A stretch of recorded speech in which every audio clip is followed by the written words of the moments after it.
If you are a Chargers fan, you'll just have to wait until Wednesday to find out how much of your season is effed. The Athletic takes a stab at the Dodgers playoff rotation, and Reggie Bush is suing USC because he didn't get paid as a college player? What? Good morning. I'm James. This is your daily dose of sports and snark for the greatest sports city in the world, Los Angeles. This is the Faithful Angelenos Morning Report. It's September 24th, 2024, and I'm enjoying life in the sanctum sanctorum of LA sports. If you like being in the know about LA, clickety-clack the like button. Clickety-clack the subscribe button.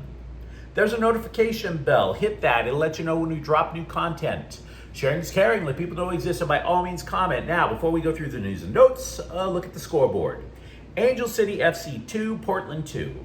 Claire Emsley and Elisa Thompson score. Meanwhile, today, Slime Diego is in town to play the Dodgers at 7. Landon Knack is 3-4 with a 3.39 ERA. Michael King is 12-9 with a 3.04 ERA.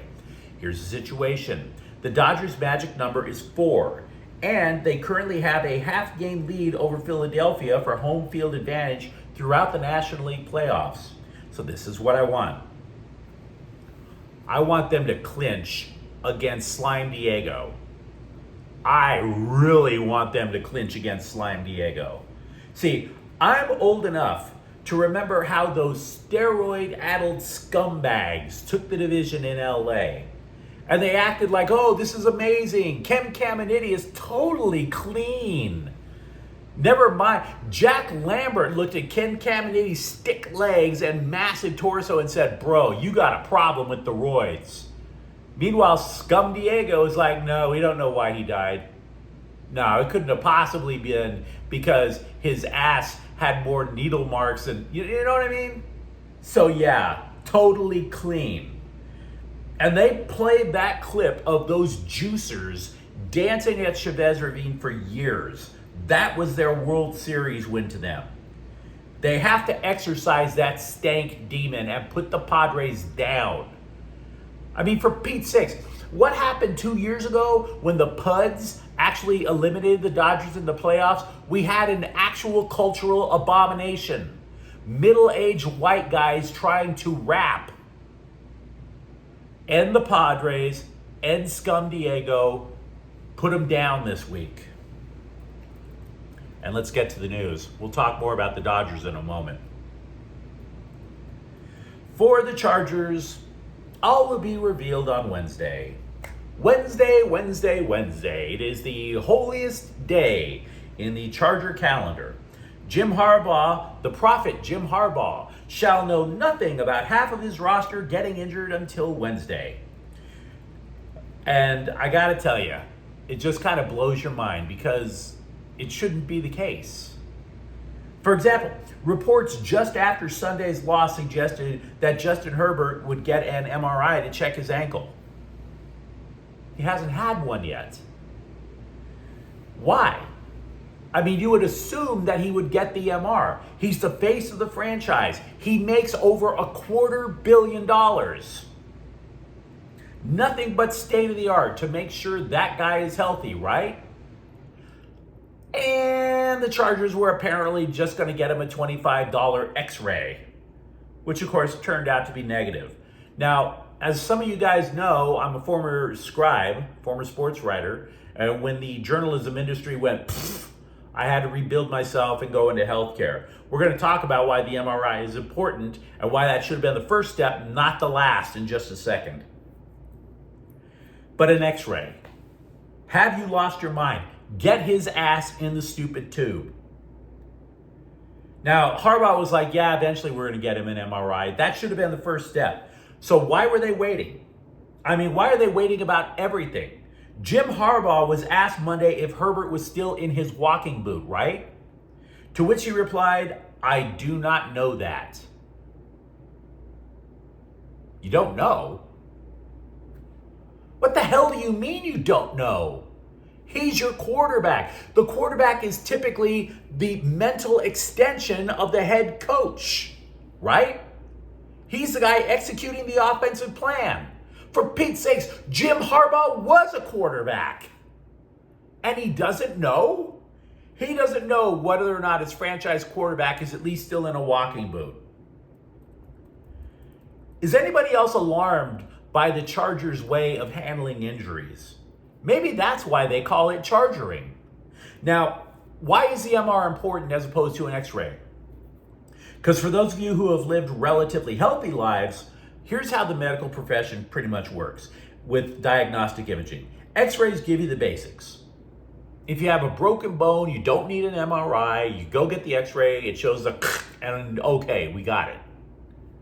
It's quick, down and dirty, it's basic.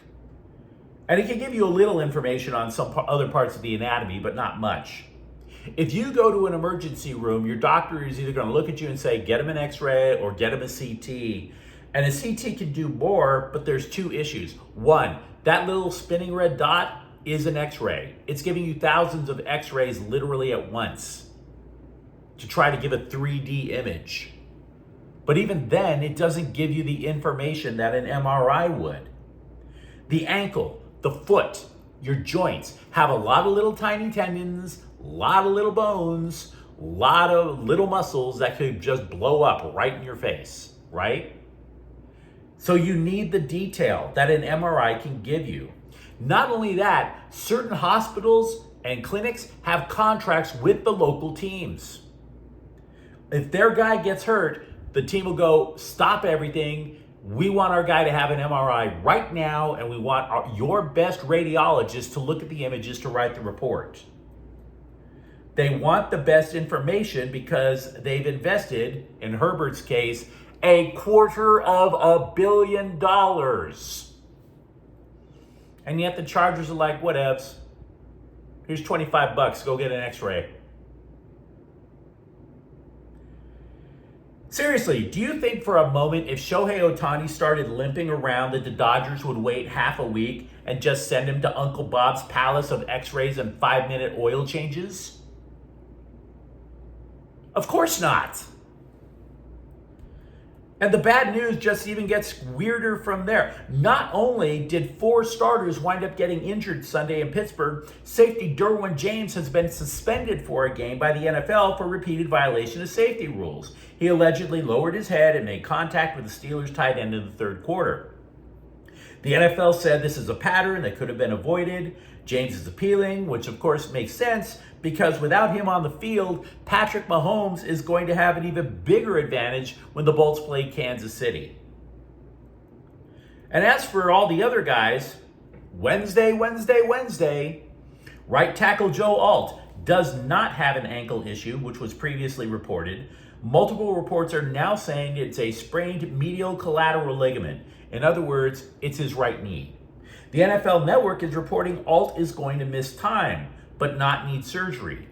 None of the reports are quoting Harbaugh, who again is saying he knows nothing until Wednesday. Neither does he know anything about Rashawn Slater's pec injury. He doesn't know anything about Joey Bosa's hip. Nope, in LA, everybody loves themselves a cliffhanger.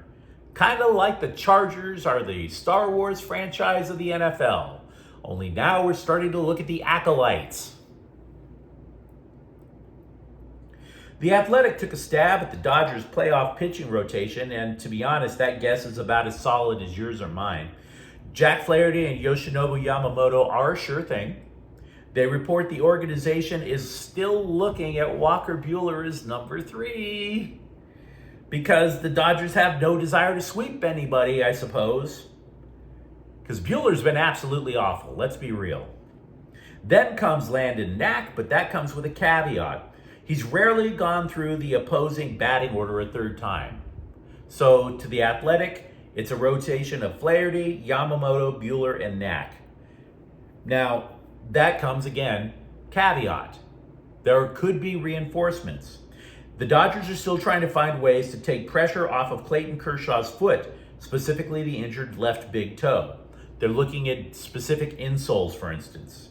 And yes, Tony Gonsolin is on the periphery barely a year after Tommy John surgery. If the Dodgers clinch the division early this week, hint, hint, hint, against Slime Diego, there is a chance Gonsolin could pitch by the end of the regular season to see how he fares. Reggie Bush, what the hell are you doing? USC was your launching pad. That place turned you into a household name before you became a Heisman Trophy winner, fabulously wealthy in the NFL, and a Super Bowl champion. When college football slandered you, Trojans fans such as myself stood by you every step of the way.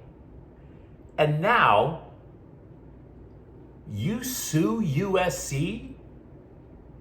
Sure, you also sued the Pac-12 and the NCAA, but you sued USC? Here's the thing. He wants back pay because now athletes can get paid for name, image, and likeness. First of all, good luck getting any money out of the Pac-12 at all, which is still trying to figure out how to cobble together like a list of junior colleges and call that the Power 5 conference. Good luck with getting money out of that stone. The NCAA, I can kind of understand. Now, for its part, USC had no comment because it has not received the lawsuit. So USC just said, we haven't seen it. We just thank him for all the contributions that he made to our program over the years, which are indeed legendary. Now, Bush's attorneys, I think they kind of know this smells to high heaven because they are claiming this isn't about Reggie Bush's wallet, but justice for all athletes who didn't get paid. To which I would say, counselor, your client is the wrong vessel for that argument. I mean, the reason the Trojans faced all those sanctions is Bush kind of got paid, didn't he? Kinda, sorta. Maybe not like there's a list of pay stubs with Tommy Trojan up on the check. But that was the reason that USC had to face all those sanctions, was of improper benefits given to Bush and his family. A free house wasn't enough? Allegedly? I'm struggling to determine at what point in this whole thing was USC unjust. If NIL did exist back then, does anybody believe for one moment that Pete Carroll would have been like, nah, dude, you're a volunteer. You're an apprentice. We're not giving you anything. Now go out and rush for 1,700 yards. Does anybody think Pete Carroll would have said that? This is what blows me away about the entire argument from Bush's legal team. Bush didn't get paid because there wasn't NIL. But if there was NIL back then, how would he have gotten paid? Ask yourself, how would Bush have gotten paid?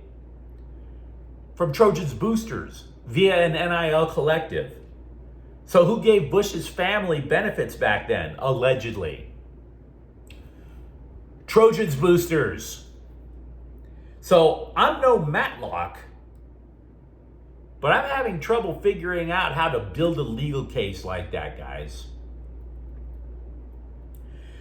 Now, for modern day Trojans, Mekhi Lemon, you might have noticed, got obliterated during a punt Saturday in Michigan. It was so egregious that even the announcers were asking refs for a flag. Lemon left the game. Lincoln Riley said Lemon is doing well, but did not commit to him playing against Wisconsin. And that sucks for Lemon because I'm guessing he would find a lot of open space against a Badgers defense that has Alex Grinch on the coaching staff. The next guy up, if Lemon can't go, is Jay Fair, who caught 3 passes, 1 for a touchdown against the Wolverines. Meanwhile, over at UCLA, defensive back Kanye Clark and D lineman Keanu Williams are out for the season. Deshaun Foster, though, would not say what the injuries are. Carlos Vela met the Scribes to reintroduce himself to LAFC, and I don't think it went that well. Quote, after this long period, I felt like I was missing something.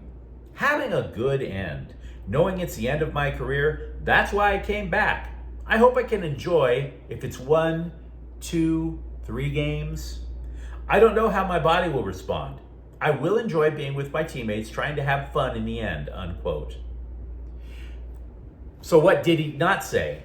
Man, I can't wait to get back to the starting 11, which, by the way, is what every black and gold fan was expecting. They were like fantasizing about a front line of Dennis Bouanga with Carlos Vela and Olivier Giroud. Vela wasn't like, yeah, I can't wait to be on the same pitch as Giroud. Maybe he'll be better than Gareth Bale. None of that. Oh, I can't wait to get a second ring and celebrate with the 3-2-5-2. Didn't say that. Nope. I just want to feel like I want to run around a bit, call my career out on my own terms, just jog around, maybe enjoy some orange slices at halftime, But you let me know what you think of the comments thread. How's chargering going for you? Are you okay with that proposed Dodger playoff rotation? And if you enjoyed the content, don't forget to subscribe to Faithful Angelenos. We're talking LA sports every single day here. Thank you for watching. I'm James. We'll be back tomorrow. Faithful Angelenos is a Kian Cortell Queso production. Take care.